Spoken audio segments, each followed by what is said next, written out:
Hello everyone. In this video, I will be discussing about mechanical equivalence of heat.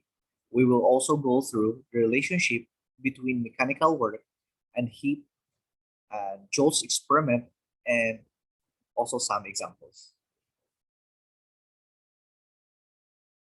Okay, so most of the people or most of us are fond of walking and running, right?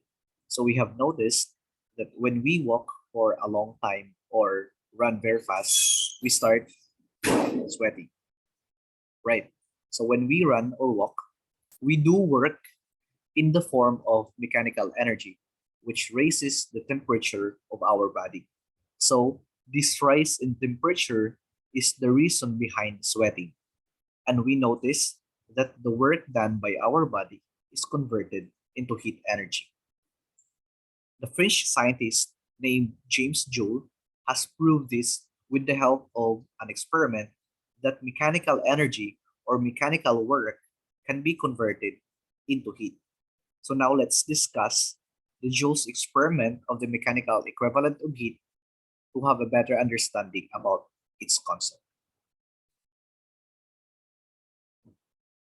Okay, so set aside first this experiment here. Now, before we proceed to that experiment, we know that heat is a form of energy, right? But before the 18th century, people used to think that heat was something like fluid present in hot bodies. So we have different thoughts since we don't know what really heat was. Okay, so in 18th century, scientist James Joule proved that mechanical energy would be converted into heat energy. Okay, so Joule proved this with the help of an experiment that is known as Joule's experiment, and he also provided the conversion ratio. So he discovered how much energy is needed to change the temperature of a certain amount of water, which we now call the specific heat of water. And he used this device, which we are going to go over right now. So as you can see here, we have this Joule's experiment, and this device is one of a modification in his experiment. So now this device has a mass M, is what we see here, and this mass is attached to this string, and this string goes over the pulley, and also this is attached to this rod right here, and that goes into the water in this container. And attached to this rod are these paddles. So these are the paddles here, and there's water in the container, and also a thermometer which can measure the temperature changes in that water. Okay, so now what happens is this. Suppose you let this mass fall. Okay, so as the mass falls, work is being done on that mass, right? So the work being done on that mass is by the force of what? Gravity, right?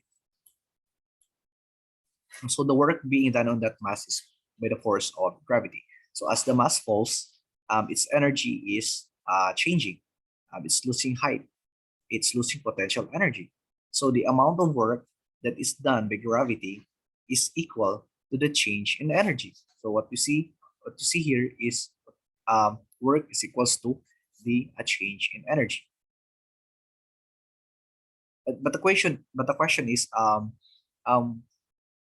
asa man padulong tong na-lose nga energy nimo. So well, that mass, well, as the mass falls, it's pulling on the string. So it's unwinding the string. So the spindle is turning. See here, the paddles are going round and round, and there's friction between the paddles and the water. And that friction between the paddles and the water causes the water to get hotter, and then eventually the water will get warm up, and then you can measure the change in the temperature of the water. Okay, so as you do work, the energy decreases, so that energy is converted into heat. So that's the mechanical work equivalent of heat. Okay, so all right. So when you have a change in energy, so you have a change in the heat. So this means that when you have a change in energy, you also have a change in heat. Okay, so I'm sorry for this pangit nga pagkasulat.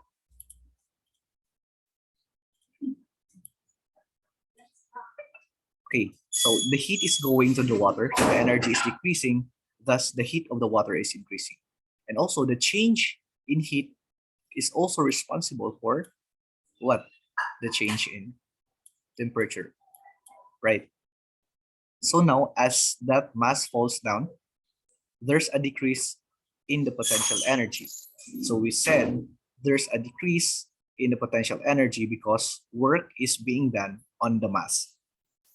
So there's a relationship, as we said over here, that the change in potential energy is equal to the work, which is also equal to the change in heat. Okay, so all three of these values are going to be equal to each other, and that's conservation of energy. So now we can calculate the potential energy, the change in the potential energy of this mass as mg delta H, which is going to be equal to the change in heat, denoted as delta Q. Okay, so we can now turn this into mg delta H as m dot c delta T. Right, so this is the equation of this change in heat right here. Okay, so now Jules is looking for this C here, not constant. Jules is looking for this C here, so he needs to know how much energy does it take to change a certain mass, a certain temperature. So he took this equation and solved for C. Okay, so therefore the final will be mg delta H over m dot delta T. Okay, right? And this will get the amount of energy that is needed, a certain mass, a certain temperature, and this is what we call a specific heat. Okay, so after a huge efforts and many experiments, he found out that if you have 1 kilogram of water, after huge efforts and many experiments, Jules found out that after that if you have 1 kilogram of water, so 1 kilogram of water, 1 kilogram of water, so 1 kilogram of water, and you want to change its temperature by 1 degree Celsius, by 1 degree Celsius,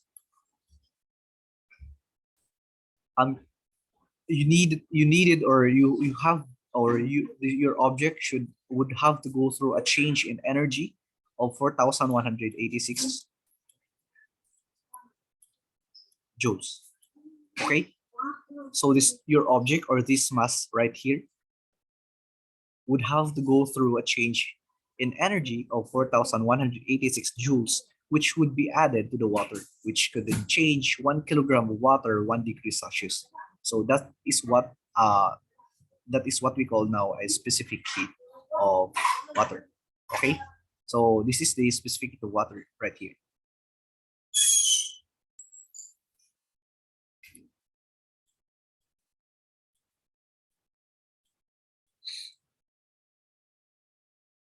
Okay, so moving on, we will proceed in